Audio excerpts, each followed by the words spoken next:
আসসালামু আলাইকুম। নাজমুনস কিচেন স্টুডিওতে আপনাদের সকলকে স্বাগত জানাচ্ছি। আজকে আমি আপনাদের সামনে এঁচোড় চিংড়ি মাছের রেসিপিটি নিয়ে হাজির হয়েছি। রেসিপিটি ভালো লেগে থাকলে সাবস্ক্রাইব করে পাশে থাকবেন। তাহলে চলুন ভিডিওটি দেখে নেওয়া যাক। এঁচোড় চিংড়ি রান্না করতে প্রথমে আমি একটি প্যানে পরিমাণ মতো তেল দিয়ে তেলটার মধ্যে শুকনো মরিচ এবং তেজপাতা এবং কিছুটা জিরার ফোড়ন দিয়ে নিচ্ছি। এরপরে 2 চা চামচ পরিমাণে আদা বাটা দিয়ে দিলাম। সামান্য একটু নেড়েচেড়ে আমি এখানে 2 চা চামচ পরিমাণে জিরার গুঁড়া দিয়ে দিলাম। আবার একটু নেড়েচেড়ে নিচ্ছি। এরপরে আমি 1 চা চামচ হলুদের গুঁড়া এবং 2 চা চামচ পরিমাণে শুকনো মরিচের গুঁড়া দিয়ে ভালো করে নেড়ে নিচ্ছি। মশলাটা সুন্দরভাবে কষিয়ে নিতে হবে।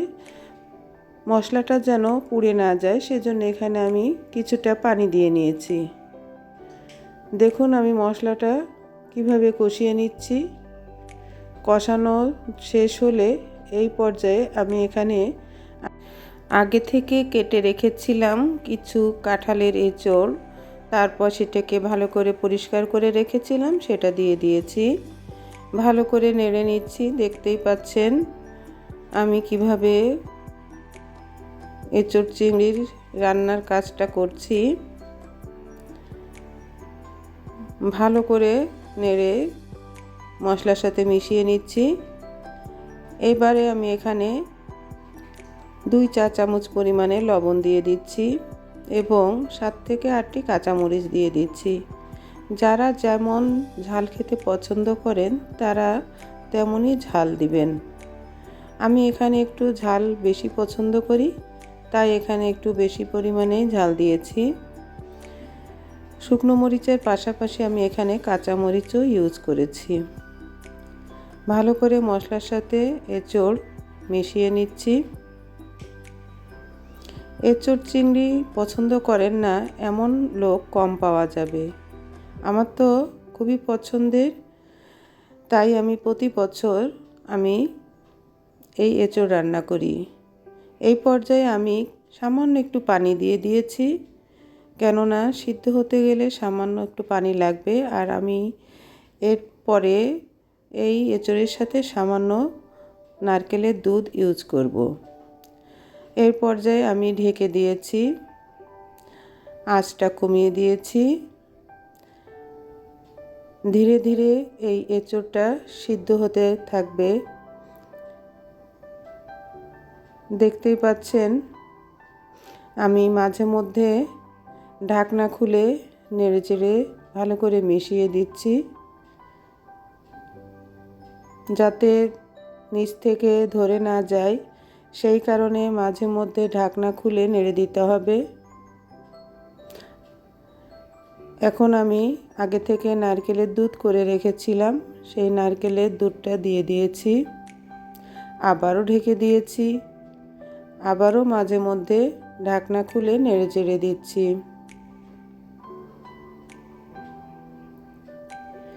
এঁচোড় রান্না করতে গেলে এটার প্রসেসিংটা একটু কষ্টকর। আগামীতে ইনশাল্লাহ আপনাদের জন্য কিভাবে এঁচোড় ক্লিন করতে হয়, কুটতে হয়, সেটার ভিডিও নিয়ে হাজির হব। আমি এঁচোড়ের মধ্যে চিংড়ি মাছ দিয়ে দিয়েছি, কিন্তু সেই ভিডিওর অংশটুকুই স্কিপ হয়ে গিয়েছে। এজন্য আমি আন্তরিকভাবে দুঃখিত। তবে আপনারা এই পর্যায়ে চিংড়ি মাছটা দিয়ে দিতে পারেন। ভালো করে চিংড়ি মাছটা এঁচোড়ের সঙ্গে মিশিয়ে দিয়ে তারপরে আমরা এখানে কিছুটা গরম মশলার গুঁড়ো দিয়ে দিচ্ছি। তারপরে এই মশলাটাও আবার এঁচোড়ের সাথে ভালো করে মিশিয়ে দিচ্ছি।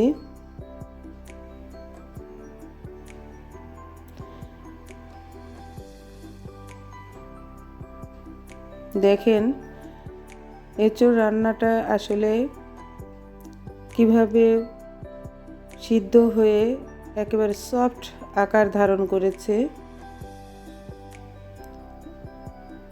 এবারে আবারও একটু ঢেকে দিচ্ছি।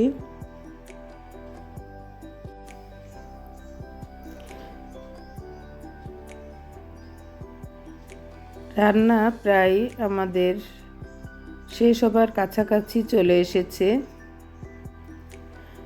মাঝে মধ্যে ঢাকনা খুলে নেড়ে চেড়ে দিচ্ছি।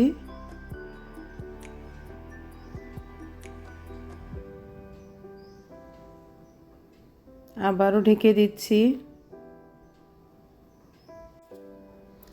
ঢাকনাটা খুলে দেখাচ্ছি, দেখেন এখানে রান্নাটা প্রায় শেষ হওয়ার পথে, মাখা মাখা হয়ে গিয়েছে। আমি আবারও একটু নেড়ে চেড়ে ভালো করে মিশিয়ে দিচ্ছি। রান্না শেষ প্রায় হবে, ঠিক সেই মুহূর্তে আমি এখানে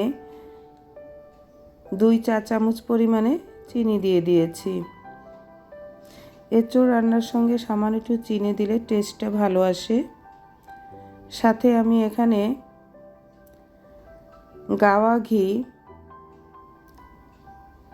1 চা চামচ পরিমাণে দিয়ে দিতে পারেন। আমি 2 চা চামচ পরিমাণে দিয়েছি, যেহেতু আমি এখানে একটু বেশি পরিমাণে এঁচোড় রান্না করছি। এবার এই চিনি এবং ঘিয়ের মিশ্রণটা ভালো করে নেড়ে চেড়ে মিশিয়ে দিচ্ছি। রান্নাটা দেখুন একেবারে সফট হয়ে গিয়েছে, তার মানে কাঁঠাল একেবারে সিদ্ধ হয়ে গিয়েছে। আশা করি ভিডিওটি আপনাদের ভালো লেগেছে। ভিডিওটি যদি আপনাদের কাছে ভালো লেগে থাকে তাহলে সাবস্ক্রাইব করে পাশে থাকবেন এবং লাইক কমেন্টস করে জানাবেন।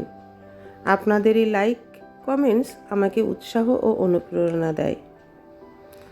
আল্লাহ হাফেজ।